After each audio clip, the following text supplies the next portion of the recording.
All right, Facebook, here we go. We're going to get started with a fantastic class today. And I'm going to go ahead and make sure I'm sharing the PowerPoint, and I will be sure to put in the private remarks or our Facebook group later, the actual handout that Jackie's using. So you can follow along, but at least you can see what's going on. And then we go like this, and then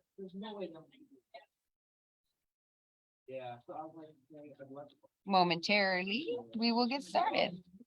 All right, there we go. Sunny today. Oh, Scott's in your boss. Well, I'm sorry. I know I can get your drink table. I didn't hear. I know. Is everybody? Yes, that's the last one. Yeah. That's the last one. You got it. No, I got it. Just scribbly one. Yeah. And then you want me to quit next? I'll go back here. Okay. All right, guys. So I'm really excited because oh my God, Erin, what's up? I'm really excited to see all you lovely faces, especially Jordan on Monday morning. I just have to call Jordan out. I was thinking, how many Jordans have I personally known in my life? And it turns out only one, and that's him. But the other one, the only other one I knew was Jordan from New Kids on the Block. And I was like horses. It's like, oh, the 90s. Yeah. Where's the word? Let's take it back. Oh, by the way, guys, on Zoom, it is the 90s now, so I'm gonna need you to come to class prior to the internet, right? So before we really kick it off on the topic today, I would like to thank Susan, Will, and Bree for being here. Would you guys like to say hi to the group? Good morning. Good morning. Happy Monday. This is our Rock Title group, and they are rocking it out for us upstairs. If you need buyer books, seller books, Alto's report, which is your marketing concept, not marketing, but your market stats, which helps you with your marketing. If you need just anything in life, they're in your newsletter every single week. There's a direct link to email Bree in the newsletter every week. And this week's newsletter had a relocation guide in it from Rock Title. So if you scroll down, you'd be able to grab that. So Bree, do you have anything to share with everyone?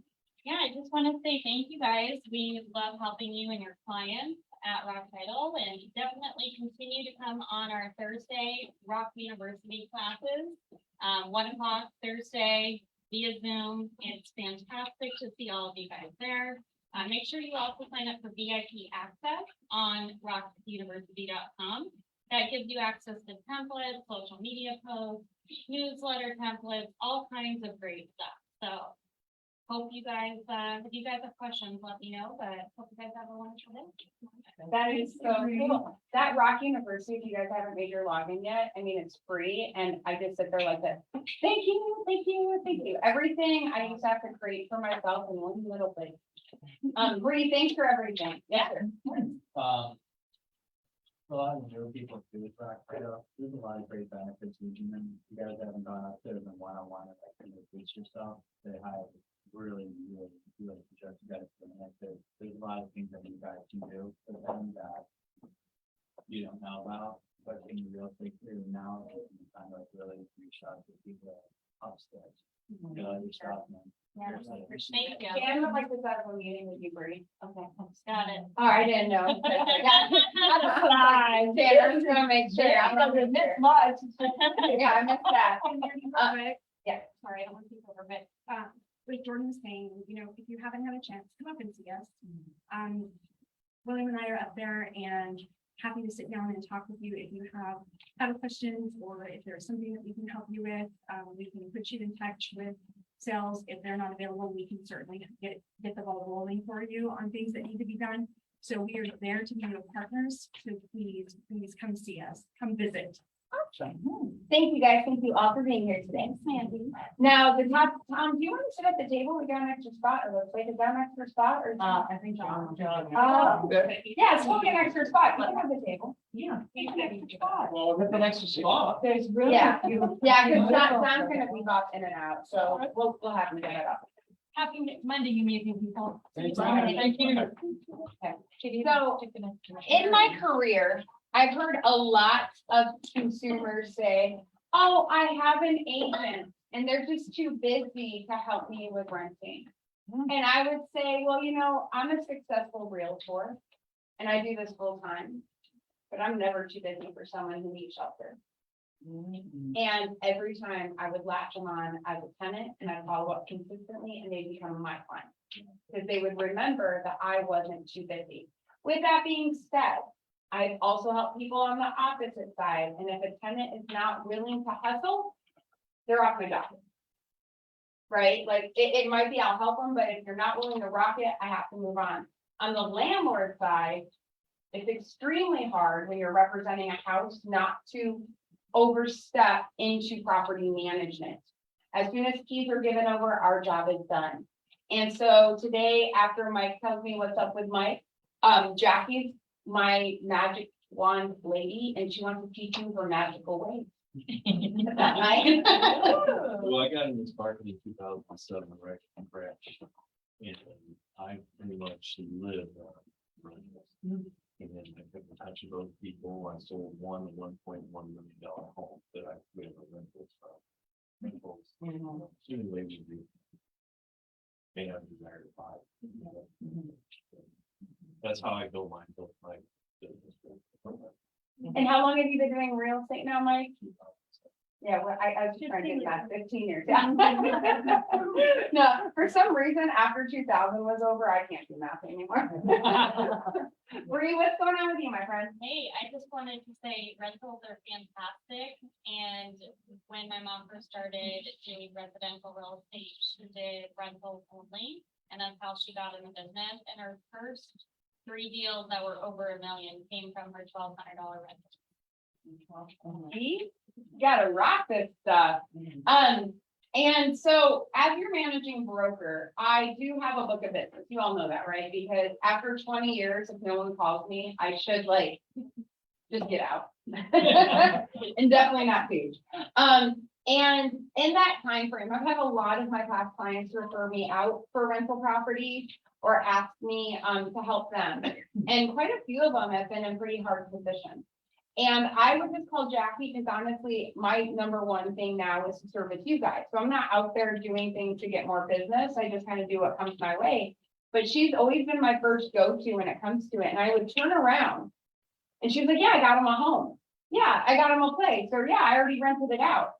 And I had to rent out my own house in December, something like that, when I went to buy this house. And I thought, do I really want to rep myself? Right? Because I'm not going to stay very strategic in numbers and looking at just the black and white and gathering the info. But you know who I know will and is really good at getting good tenants and keeping me up to date? Jackie. And Jackie rented my property in 1 week. In Avondale for a lot of money, and I'm still kind of blown away. We pushed the market. It was fun. We did, yeah. I was like, nothing compared to this, so let's see if it works, because I need some money. No, That was January. January. And so, I have a lot of respect for Jacqueline Lucho, who's gonna be teaching you today.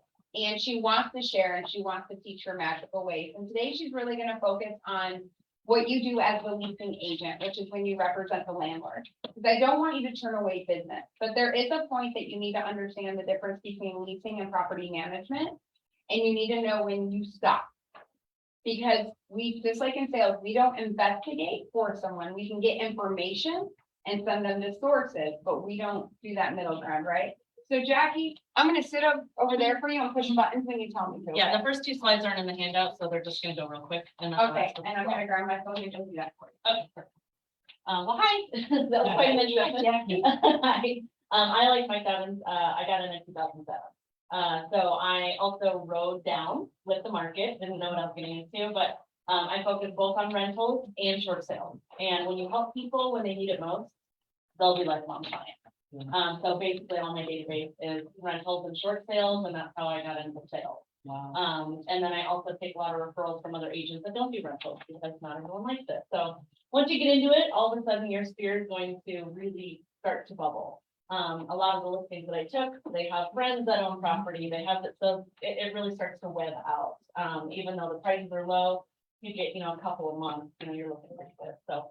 But your clients might not need a property manager, but still need help finding a tenant and writing the lease, and that's how you can help. So there's this middle ground where you help them up until occupancy. And it's basically just like a sale. So that's why they get to take their entire monthly check home. They don't have to, you know, pay a property manager 10, 15, 20% a month. As long as you set them up with the right paperwork, the right tenant and all that, usually next year they're like, that was amazing, let's do it again. So it's a nice way to keep getting repeat business every year without being a property manager on call 24/7. Next. And then this is just a little about me. I kind of went over it, you can go through. So I started in 2007. I worked with tenants and landlords. I only started recently working with landlords about 5 to 7 years ago, I think. Really so I have the systems in place now, but it was mostly tenants, and then Realty One since 2011. Oh, sorry. Oh, you're fine. I got excited. Okay, so again, how is it different?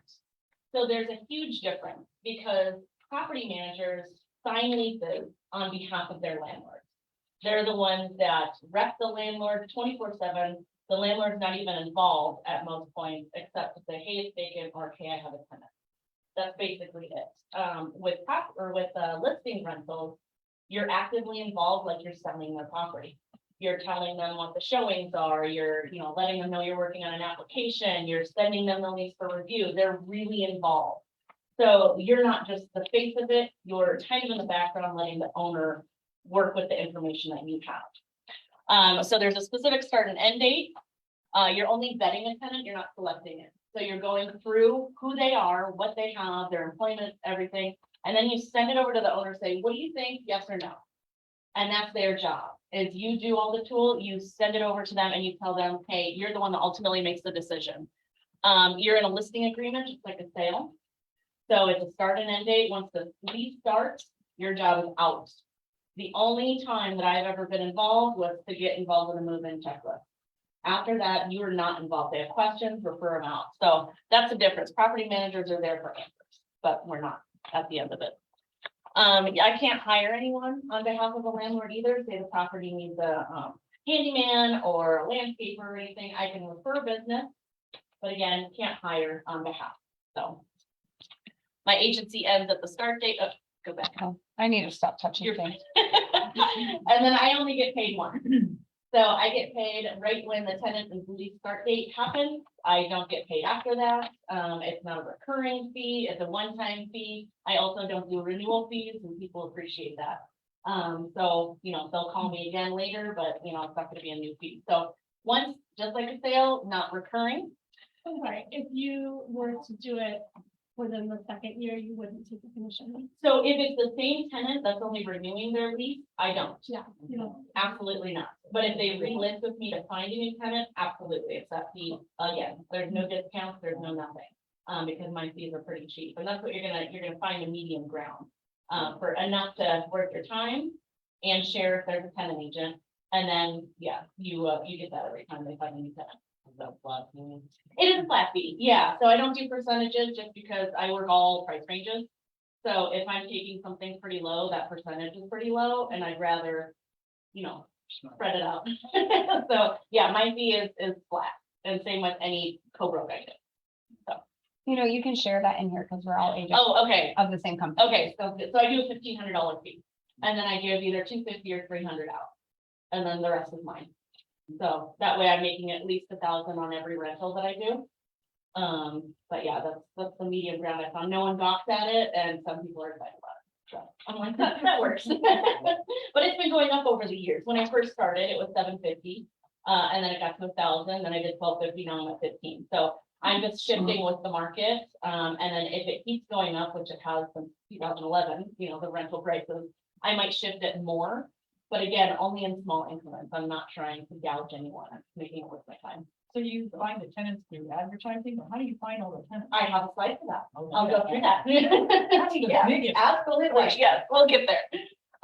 Okay, so everyone that calls me that either gets referred to, they want to know the difference. Exactly like I explained to you in layman's terms, what do you do? You know, oh, you don't take on my rental, you're not going to manage it, you're not. And I just have to clearly say, no, I do everything for you, and then I hand over you, and you take all the money home, and then exactly what they want to hear. They want to know what you're gonna do, why it's worth their time and money, and you know, what their responsibilities are after you're out. So that's really what makes me different than anything.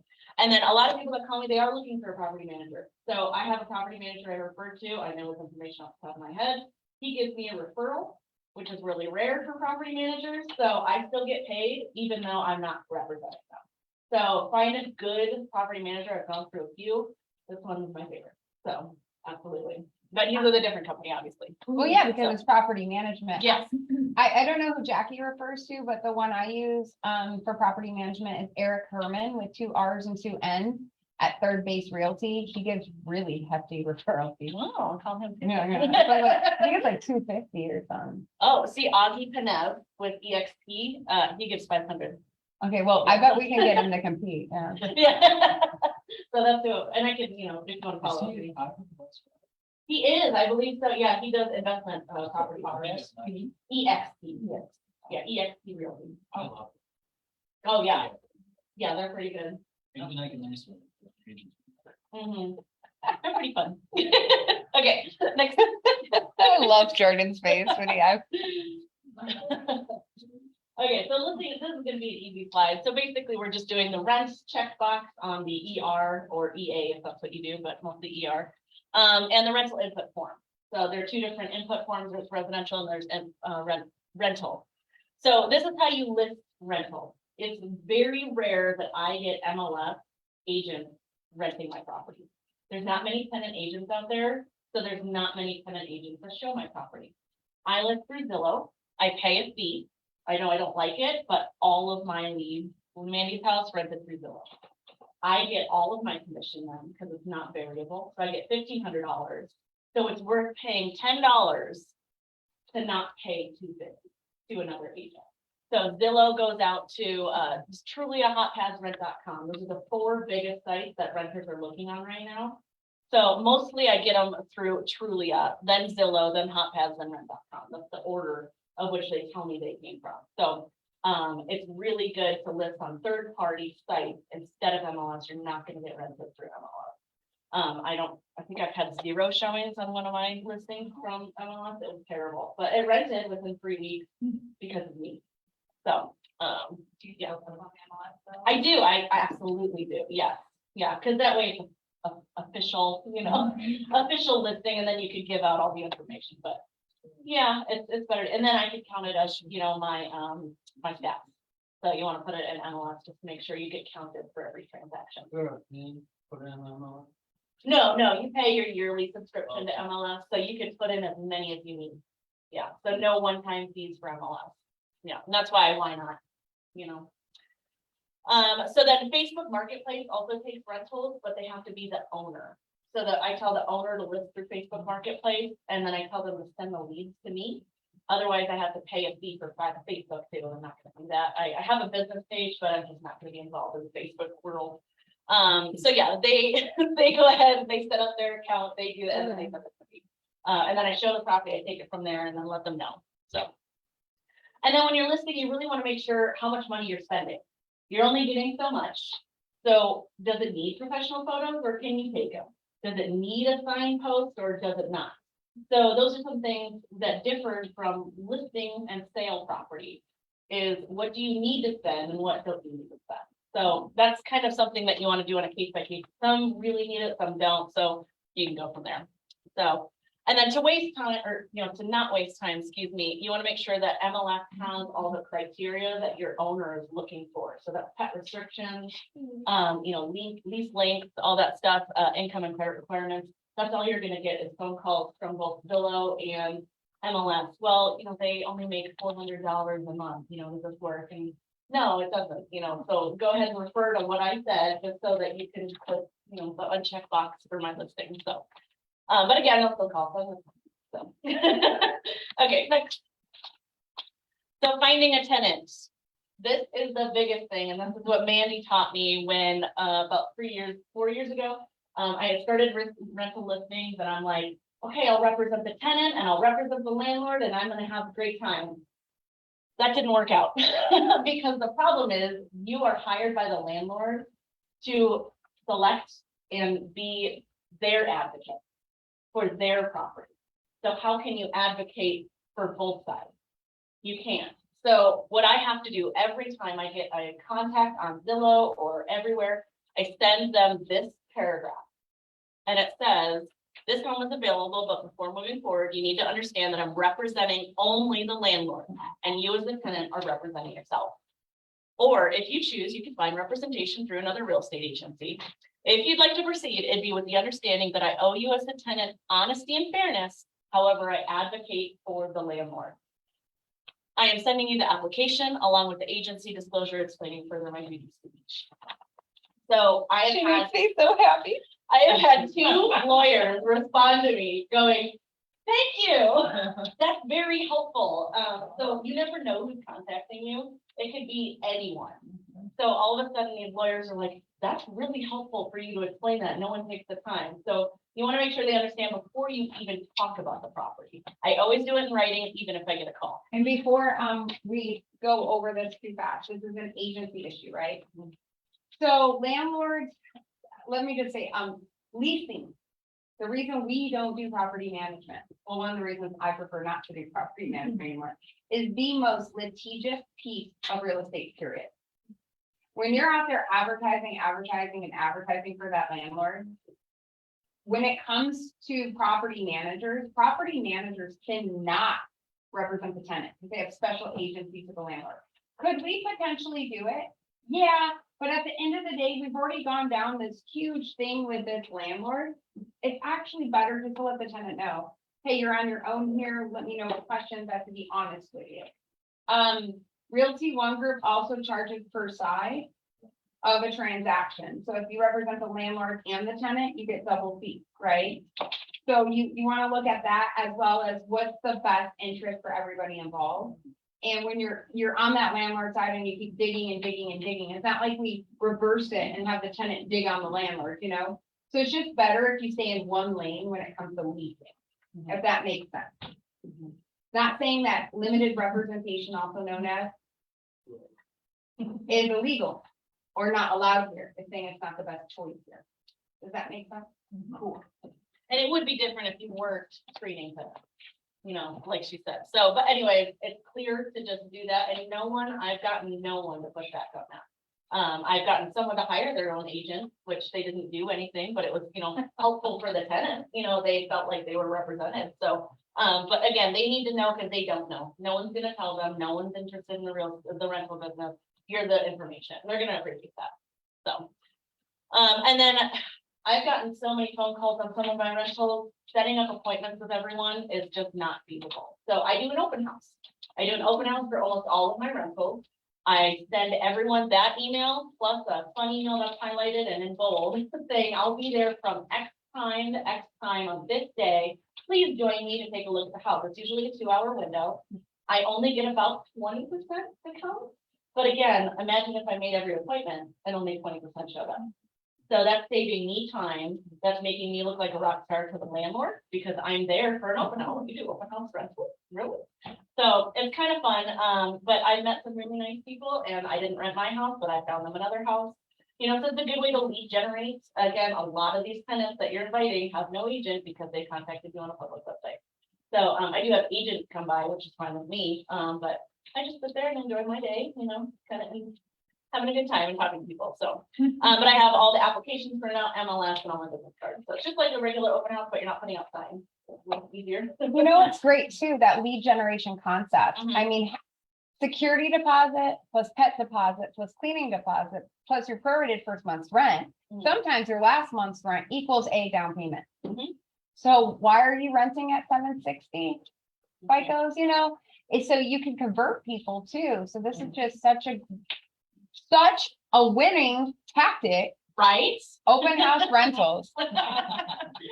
Yep. I'll do open house on your rentals. Oh, yeah. Looks like you got it. Sounds good. Yep, we'll look like a team. That'd be great.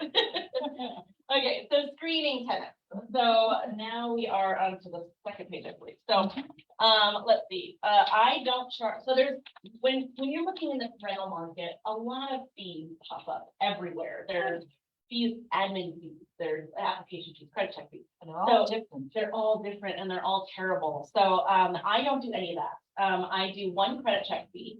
I don't do any application fee. So the whole point of that is to get the paperwork and then work on it, decide if they're worth anyone's time, and then they pay. So they give me their application, they give me their income, and then they give me their ID. When I do all of my screening, I call their employer, I call their current property, the landlord, whoever it is. And then I send that package over to the owner and I say, this is what I've been working on. Is it worth it to make them pay to move forward? And then they need to say yes or no. If they say no, the tenant didn't lose anything but time. If they say, yes, it's worth it to move forward, then I send them an online screening thing, which is only $35 per person. So they haven't spent any money to get to my rental because that's discouraging. You do the screening or the landlord? So it's a online, I don't do any, or as far as the calling, No, the background check. the background check. So that's a third party system. So You generate? I generate it, it's my account, but I don't guarantee any information there, and I just send it to them. I don't interpret the information, I don't do anything with it. I have a printout, sometimes 60 pages, and I say, you tell me what you think. And you send it to the landlord? I do, I send everything to the landlord, yeah. So my system does a credit check, a background criminal check, an eviction check. So I have those three things, and I just send it on over, and I tell them, that's whatever you think, to go from there. Yeah, and then landlords like myself, they say, well, what do you think? And then Yeah. she gets to go, I don't know, did you read what I sent you? And then when the landlord loses it, because, they're driving home from California, she's nice enough to re-forward it instead of answering questions. Yup, So she's a really good CYA-er. yeah, Now, would you mind sharing with them the platform that you use? sure. The cost. Sure, there's no cost to me. It's a zero cost. background check? For me, nothing. It's only a cost to the tenant. So I can set up my own. It's EZ landlord forms.com. And you set up your own thing. You don't really need to do much to set up an account. But when you get to the screening process, you're gonna do the find a tenant. They have a bunch of, it's mostly geared towards the public. If you wanted to set, rent your own property, they have a lot of forms there, those kind of things. But the screening process is the most friendly I've found. I've gone through about 4 of them. So this is the best I found, and they make it really user friendly. So all you're gonna do is go to tenant screening, either new applicant or applicant results. Those are the 2 buttons you're gonna use on the website, and that's it. So you can include criminal, you can include eviction, it goes from a tier of, I think, $20 to $30 to $35, and I just do the most. The more information to them, the better. So, and 35 is pretty low for an application or a credit check fee for the tenant world. Some people are charging $75, so it's a little frustrating. And then the tenants, prospective tenants lose that. They lose it, yeah. I had so many that I tried to help them find a house and they pay that fee and they're all hopeful and they've seen the place and they're moving in their mind and then they tell them no and it's Yeah. like, well, you're a horrible realtor. Look what you did to me. Exactly, yeah, and I'm sure everyone has lost a tenant if you've represented a tenant because they got denied. Yeah. And it's like, well, that's not my fault, but you still are representing. $75, yeah. Yeah. And especially if it's just to submit the paperwork, Right. They haven't even looked at you yet and they're losing money, so. Yeah, it's frustrating. It's not a fun world, but if you let them know ahead of time, I lose clients all the time on the tenant side because of that. It's fine, it's gonna happen. But, you just gotta pump them out more. The more you have, the more you can feel comfortable, the more clients you'll have. Well, it sounds like you already have that criteria set. Like, you're already informing the tenant, hey, I'm not gonna take your money unless you meet with the landlord. That's exactly right. And that's how I think the industry should be. So I'm just kind of doing what I think the industry should do, because it's terrible.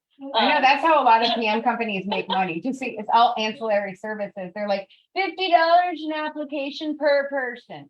Yeah. And then every five different sets of applicants, they make $500, Yeah. right?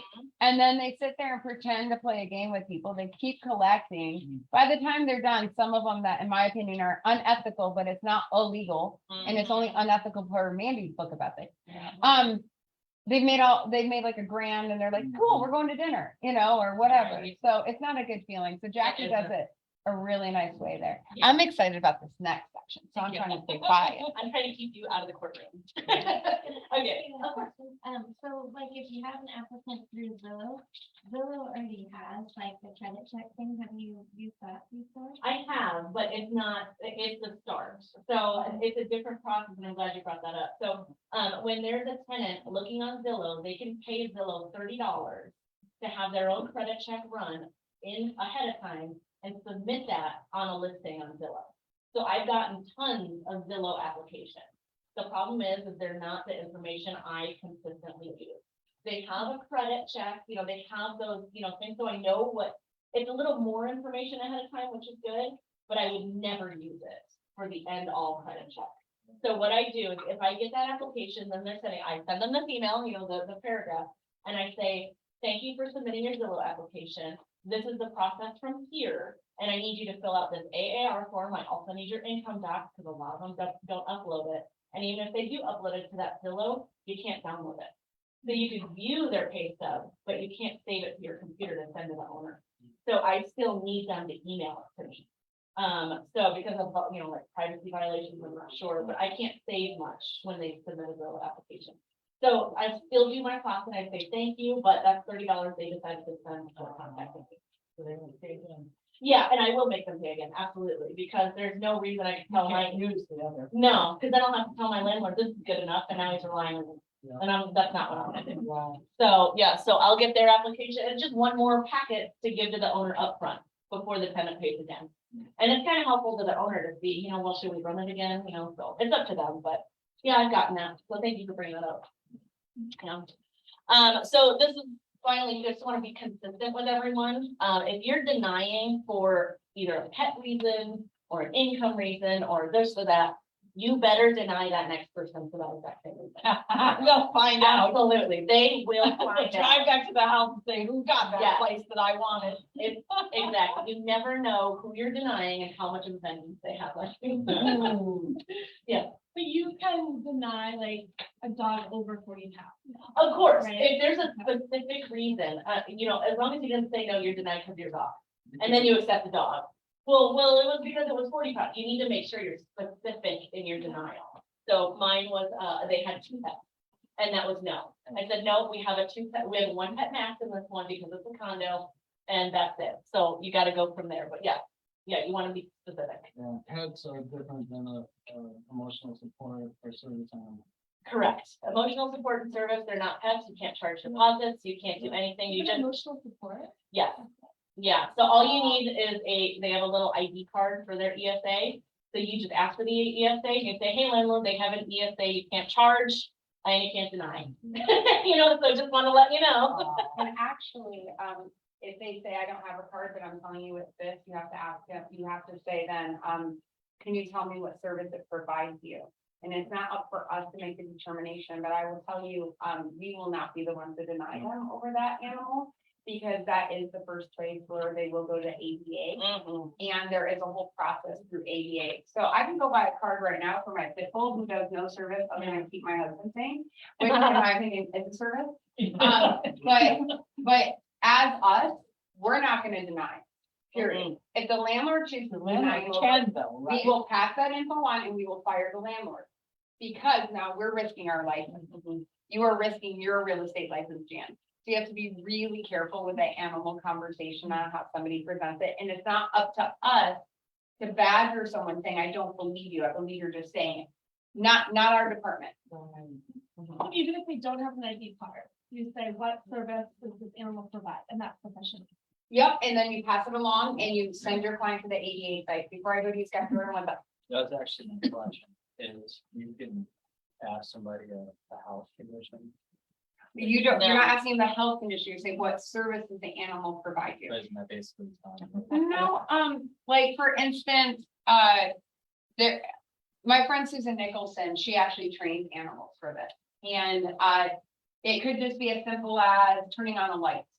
The animal turns on the lights in the home. I don't know why you need those lights turned on in the home. I can't ask about you. I'm asking what the animal does. I'm just asking, but sometimes if you do something that's, you don't want to stuff. If they go that route, which usually they won't go that route with you, I mean, animals can only do certain basic instinct thing, basic things. I mean, they do a lot more than what we think is basic for an animal, but you know what I mean? Now, if it's a monkey, they seem to be able to do a We'll lot. tell you more than you want to know. The other reason I got up is because Jackie, you're doing a great job. This inner slide says, being inconsistent could mean a discrimination lawsuit.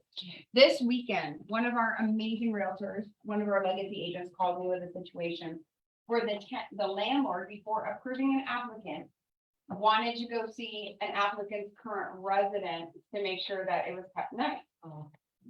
What happens when you walk into someone's personal residence? You now know everything about them, right?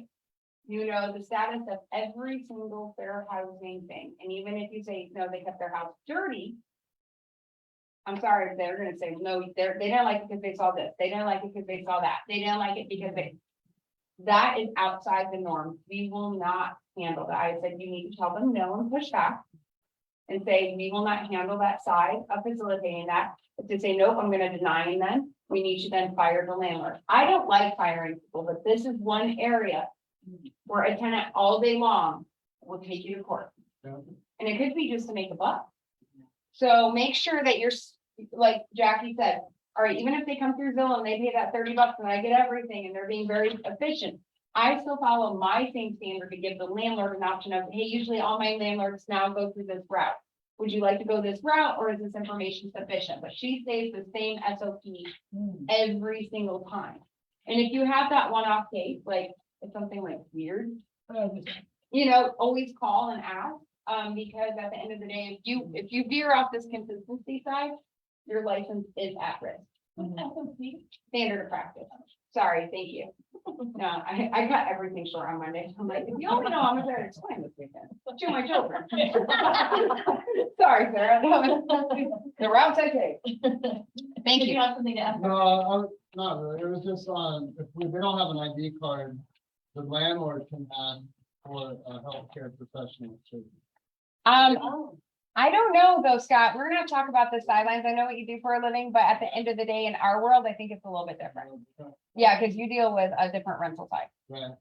And again, just to be clear, if I either have the ID card or they tell me what service to provide, and I give that information to the landlord, and the landlord's like, nope, then you fire them as well. Yeah, because Yeah. ADA. Yep. And there is a whole process, and if someone's saying that they have these situations, they will also have a legal professional really and ready to go at you. And that could be a free tenant advocacy service through the Department of Housing. Yeah. I mean, if someone says like, I don't want pit bulls, what about that?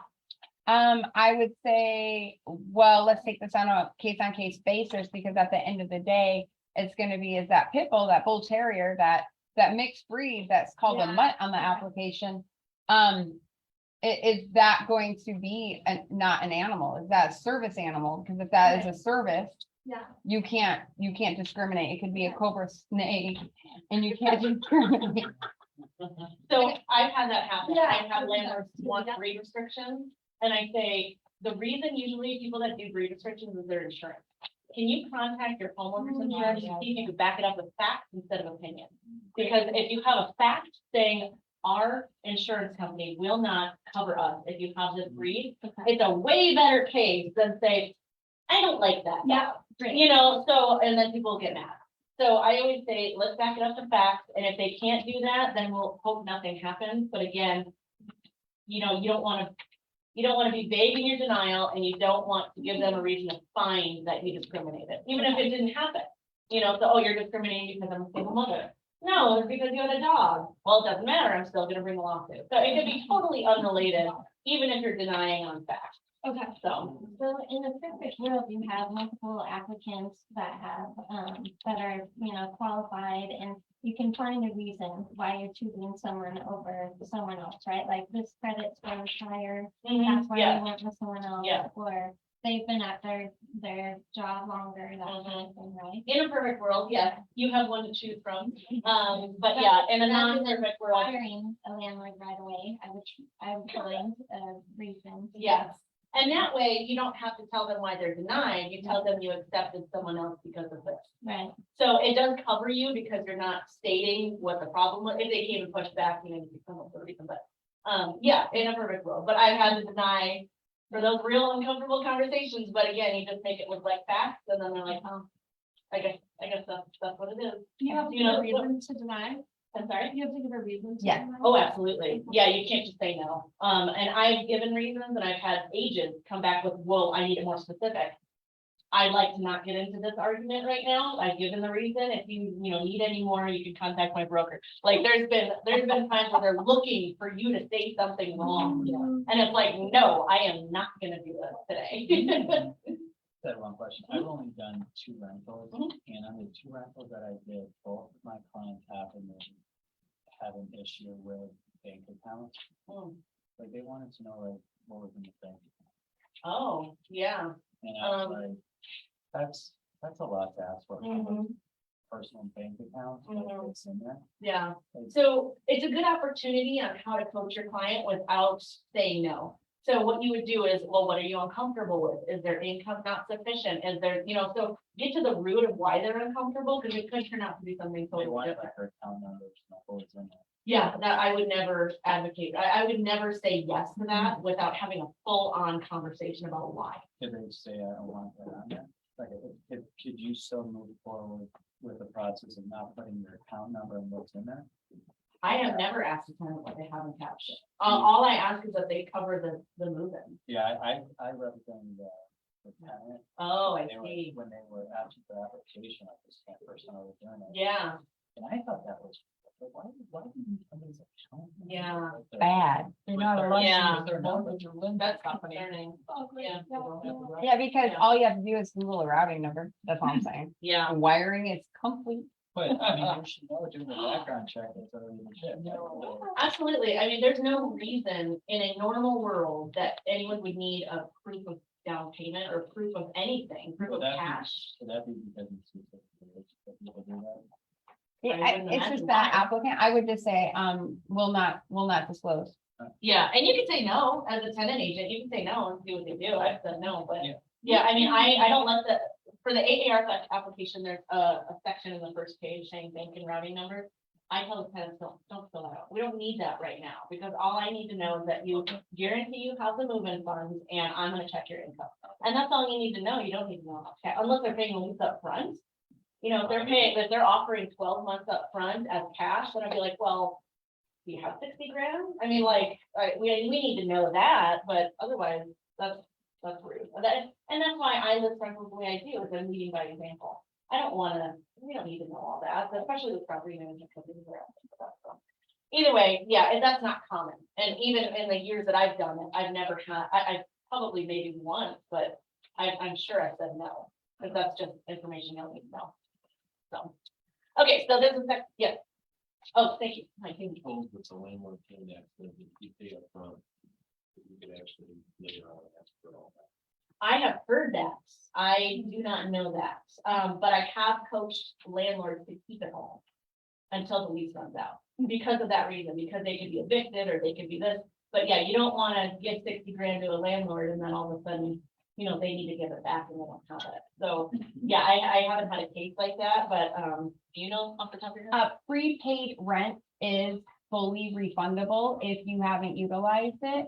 But if they decide that they're going to keep that prepaid, deposits aren't prepaid rent, they have to prove in a court that they were just making themselves whole. So the one thing is, a landlord can only make themselves whole. They can't be like, oh, well, you left, so I'm keeping your money. No, the tenant actually does have right to their prepaid rent back. And the landlord, if the concept is I'm making myself whole, has to prove that they have efficiently tried to rent out their property for the same amount to make themselves whole. And if all they did was sit on a vacant property, Mhm. That was rentable, like say they left it in clean condition, all that stuff, because everything else is based on the disposition of deposit, then there's issues. But you always refer a landlord to drevictor.com, Yeah, I was gonna mention that too. and we do not give legal advice. Mhm. But my understanding though is not that, let's say they prepaid for a whole year and they're in there 2 months. And they're still staying the whole year, but they want their money back to pay monthly. That's in. It might be. It wouldn't surprise me, because I mean, at the end of the day, the landlord's holding money that actually does not belong to the landlord. Yeah, you know, It belongs to the tenant. Mhm. So I would think that's why too, we don't have a trust account because it's called torture. So that wouldn't surprise me, Mike, but I would be willing to look that up. yeah, but I have written a lease where they paid all the way up front. I had the tenant already living there. And then my landlord, they wanted me to rewrite the lease and she paid all 12 months up front. But I put in there, she will get it back if she moves out early, if she did it. So I made sure the landlord understood to keep everything he got because it's not his.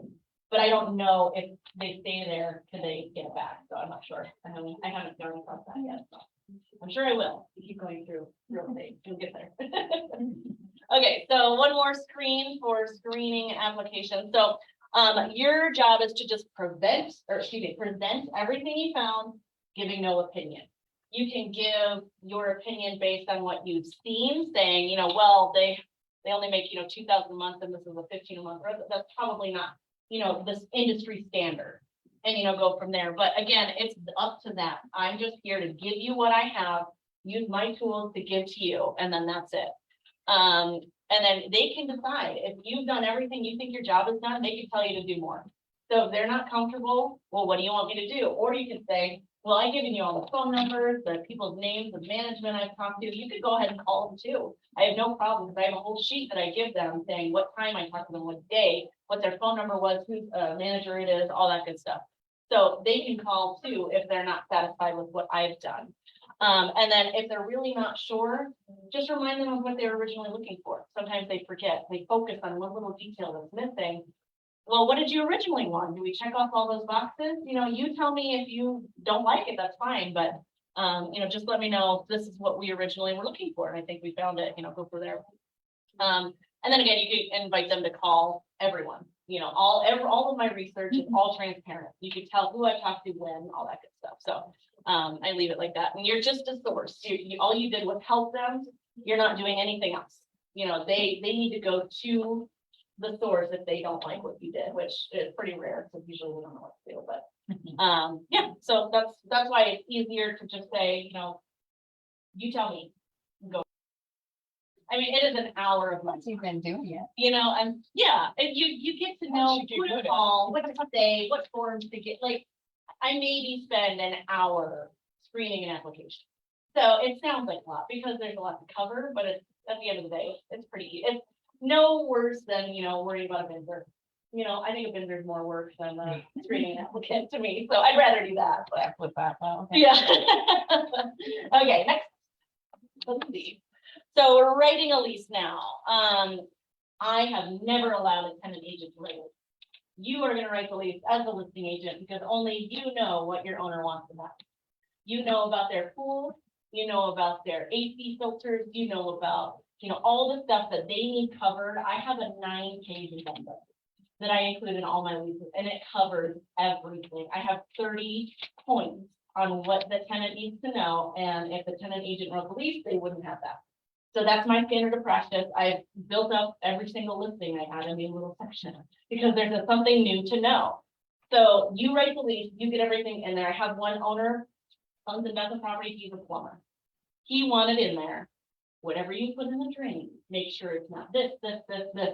So he knows what he wants with his property, you know, so I made sure that I wrote it out and I said, here's how I feel it should be written in a lease, but you tell me if this covers what you like, you know, what you're looking for. Yes, that's perfect, because there was one time he found a diaper in his drain in a toilet and he had to replace everything, and that was before I got involved and he had to pay for everything. So now he's like, I find diaper, so I do that, you know, they're paid for. I was like, okay, that's fine. You know, let's just write it on time. She told me up front, you know, because once they move in, that's too late. So yeah, so I put that in there, but every owner's different. So, you know, you'll find that out.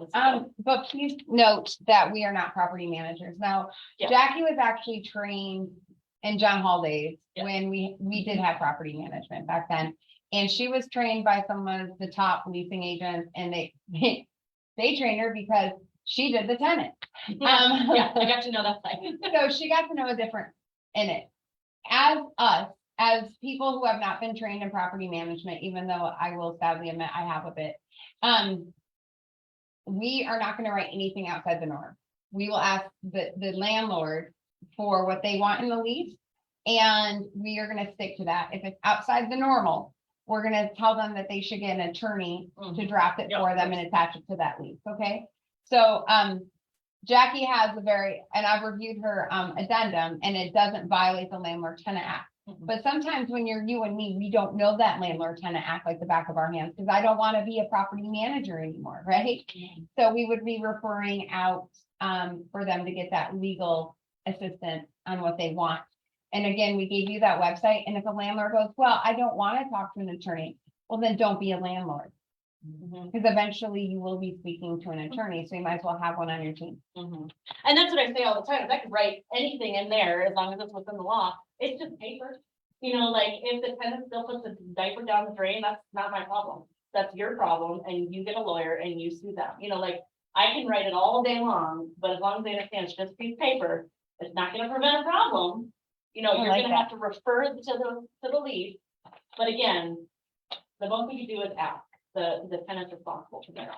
So, and that's what's nice about not being in property management. I don't deal So with you do problems. write it in for them. I do, yes, and Mandy's never explained it to me like that, where, you know, you should get a lawyer, but I don't come up with the problems, that they tell me, and then I cater to them.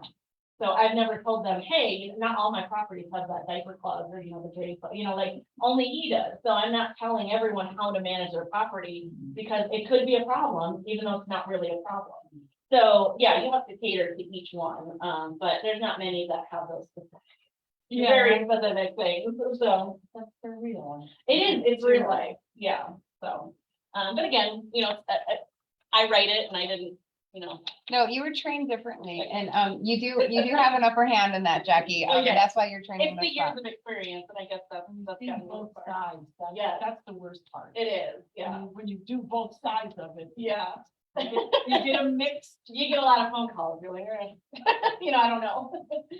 Okay, so then the last thing is the no tenant agent. Remember when I send that email, I say you could be unrepresented if you want, so I still write the lease. And I give it to I give it to landlord for review, and then I send it to the tenant, and I tell them to get an attorney if they want. Otherwise, please read through it, let me know, or let me know if you have any questions. But they still need to sign an agency disclosure. So they sign an agency disclosure, and the box in their buyer or tenant election is marked seller.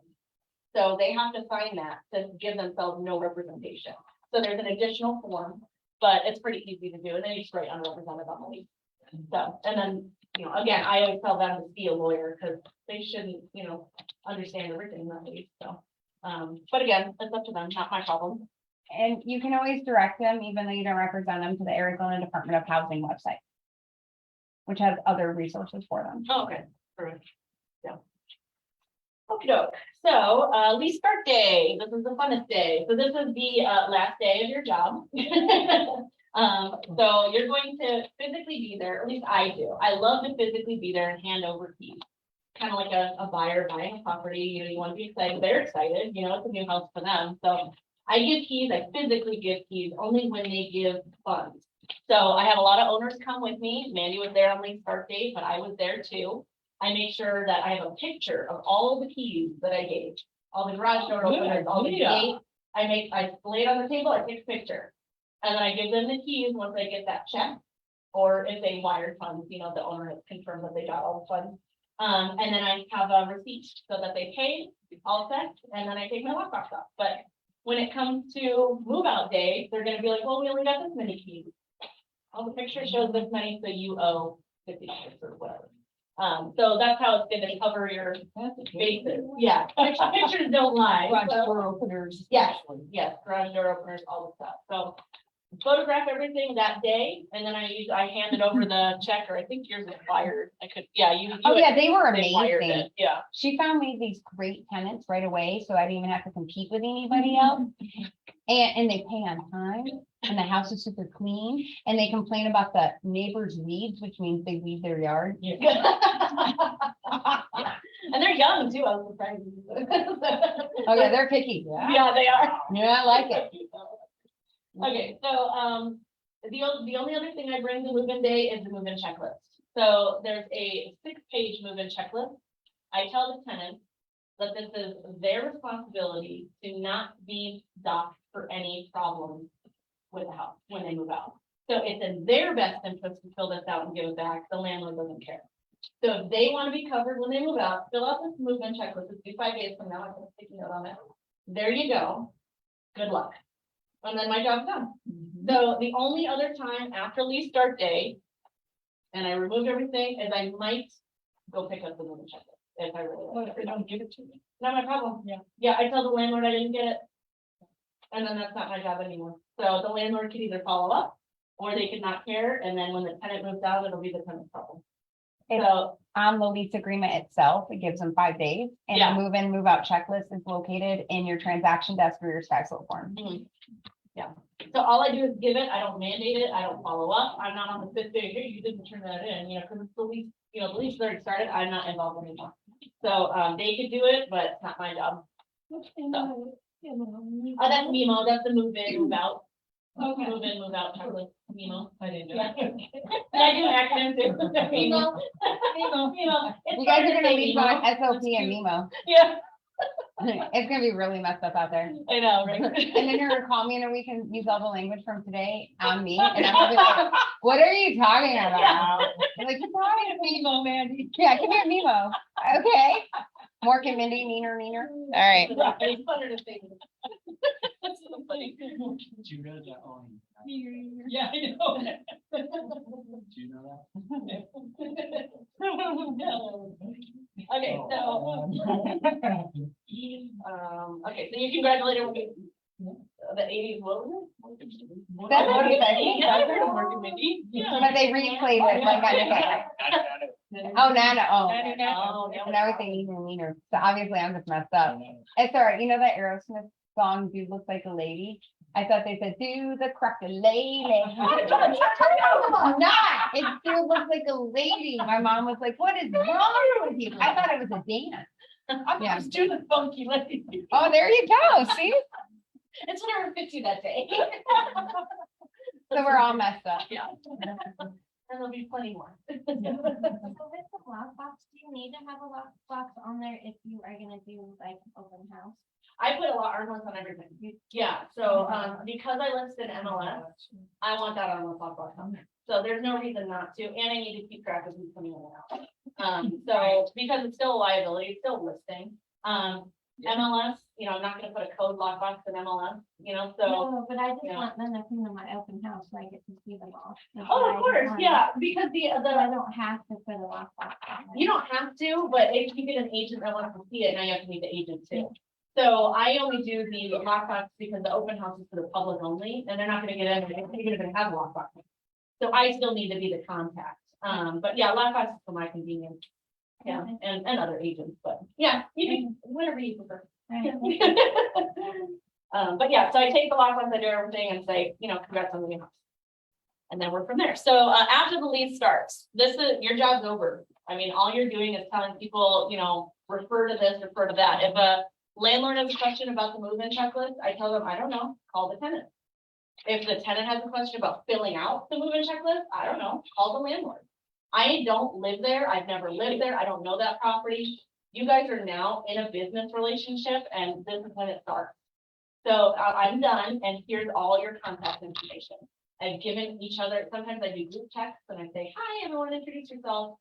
Or I just say, send an email to everyone and with, transferring information. They should all be able to contact each other. Maybe they're just too shy. Push them in the right direction. It's not me anymore. I'm not the contact. So, but the only time I've ever been involved afterwards is to go pick up the move-in checklist from someone who was really nice to me. And then I go and I scan it and I send it out to everybody. And I say, here's the move-in checklist. I don't make sure the owner signs it. That's not my job either. The owner does have to sign it, but I don't send it to them for signatures. What? What'd you think? I totally did not sign mine. You actually didn't. And it's not received unless you did that. Okay, I'll still be a good girl. Yeah. All she has to do is honor it, so you'll be fine. But yeah, I don't tell people what to do afterwards. All I do, I just pass along information. I say, you guys are grown-ups. You can do it. I swear. They're nice. You're nice. Everyone's nice. Let's just talk to each other now. So, but it'll be the kickstart of them getting to get that relationship together. So, but your job is done. Smiley face. So that's why it's fun. Now you get paid. Now you gotta get paid. So the problem with rentals is there's no escrow company. they're not gonna send out your check right away. Oh, wow. Owners have to do that. So I've never had a problem on the listing side, with getting paid because my owners send it within the day. So they get their funds, they get their check, they'll mail a check here or however they do it, they can drop it off, but they have to physically do something final. So they send the check and then we process it and then we pay a tenant agent or we pay me. And that's it. But that process can take up to 2 weeks. It can, for a tenant agent or for anything. So you don't get paid out of escrow like you do a sale or you're like, I'm getting paid tomorrow. No, I closed, before. I just deposited a check today, this morning, from a tenant, June 11th. Did you get it? I did. Oh, thank God. Mandy had to get involved. It A was lot. ridiculous. And it was a bigger check for a tenant, like I need to do that check. But the guy was like, no, it's not my problem. I don't need to pay. And I'm like, I called a broker, like it's a mess. So that's another fun thing with rentals. Is, yeah, there needs to be a better process, but I don't know what there could be, besides, that. So getting paid is easy on the listing side because you've already prepped your client. I have in my listing agreement that they need to send a check within 3 days. This is the mailing address. This is who they make it out to. That's it. So they already know how to do it. I'll just refer back to it in another email. So, by the way, unless they've already done it. So I'm like, hey, and then go from there. So, but you do have to follow up that way. That's the only real work you have to do after it starts. It's just to send a reminder. So, but yeah, so then advise the tenant agent, usually they're calling the next day, when do I get paid? Well, we need to get paid too. So when I get paid, I'll let you know that it's on your way. So, but if you just keep in touch with people, they don't mind waiting a little longer. Just say, oh, I know my owner sent it yesterday. Let me follow up with them. As long as you're communicating, that's fine. So you go from there. Also, we need their W-9, their Yeah. company's W-9, not their personal W-9, their company's W-9. Yeah, Okay. and Sky Clip will tell you all this, that's why I'm not going over it, they'll give you the checklist of what to do. But yeah, they're pretty easy, it's less paperwork than a sale, to be honest with you, so there's like 5 required things instead of like 10 for a sale. So it's easier paperwork in my opinion, but. Okay, and then this is it, so this is the miscellaneous items, so these are just some things that I thought about, but again, we can talk about anything you're concerned with, so. A lot of landlords reach out to me either in the middle of the lease or at the end of the lease to add paperwork, to change the lease, to do all this stuff. I don't do that because to write anything, I have to represent someone. I can't give out paperwork because they're trademark forms. I can't write anything on their behalf without representing them because I'm not a lawyer. So I can't do that unless they hire me again. I just sent out an email last week saying no, because they asked me to do this, and I said, I can't do that. I was like, you can refer to this website or you can write it on your own. And that's all I got for you. Unless I do a renewal and they need to change the price and they need to add a tenant or remove a tenant, they're happy to pay me a lower fee for that because they still charge, I have to make money too. So the office is going to charge me $25 to do anything. So that's already gone. I need to think about what I want to make on top of that. So it might be a couple $100, it might be this, but I will do it if they will pay me enough that I want. Otherwise, it's not worth my time. I will not do it in the middle of the lease. Never. You can't change a lease. That's just wrong. So never get involved during a lease. If it's a renewal or if it's anything at the end, yeah, you could probably get rehired. You still need a listing agreement. You need all your paperwork again. But you're just not going on MLS. You're not putting a lockbox on it. You're not doing those things. And you need to tell the office what you're doing. Like, I'm not putting in an MLS, there's, this. So you need to be rehired for everything. Because you can't just start changing things in the middle of it. It's a big no. And then the last thing, a lot of landlords, before they hire me or give me a listing, they'll ask me to go pick up keys from the current tenant. Or they'll ask me to, order pictures or do anything while the tenant's still there, and I'm not doing anything. If I take a key, I need someone to hire me. So don't go collect keys, don't go running around town without your listing agreement, because that's definitely property management. You don't want to start doing them favors before you're their agent. So, and then you get hired for your certain scope, and then you can go pick up the keys. Sure, I'll go pick up the keys. You're in California, no problem, I'll go get them. But again, don't do that beforehand, because once you have that key, someone broke into my house. Was it you? No, but I have a key, so I look suspicious, so you just want to remove the liability from there. So. Yeah, so any questions, concerns, or thank you? Anything I didn't cover? It's a lot. It is a lot. Yeah, but Would you guys like a class on her tenant side? When you Yeah, represent the sure. tenant? Yeah, yeah, that's what I've absolutely. had. People would have. Okay, I've tried, yeah, and absolutely. It's a little easier, less paperwork. I've. Yeah, Do you definitely. ever charge a fee, for that? For a tenant? No, I only get paid for listings on tenants. I have run credit for one of my clients up front because they didn't think they could qualify. And then I'll use my easy landlord forms, run their credit for them. And then tell them, no, they probably can't even do it. But that was only because they already red flagged themselves. Otherwise, I don't qualify tenants like that. I do tell them this is this. But I don't collect paperwork or do anything because then it could get into the discrimination thing and yeah. And if you do retainer fees for one tenant, you better do them for all tenants. Yeah. That's the other thing. And we do have a few agents here that sit down with a buyer broker and say, this is how many properties I'll show you and this is what the upfront cost will be. But, Felipe does it Oh, and one other person. There's some clients who aren't all that. mm, I just want to see another one, and another one, and another one. mhm, I know. I had to cut someone in 7 months. I worked with them. And they would only see one a day, like every other week, so I didn't think it was a huge, but then all of a sudden, like, I found the perfect house for them. And they're like, nah, Yeah. and then they get back to me, and I'm like, you're gonna need. this. Thank you for coming on Facebook today. We'll see you again soon. Can't wait to see your smiling faces in the office. But,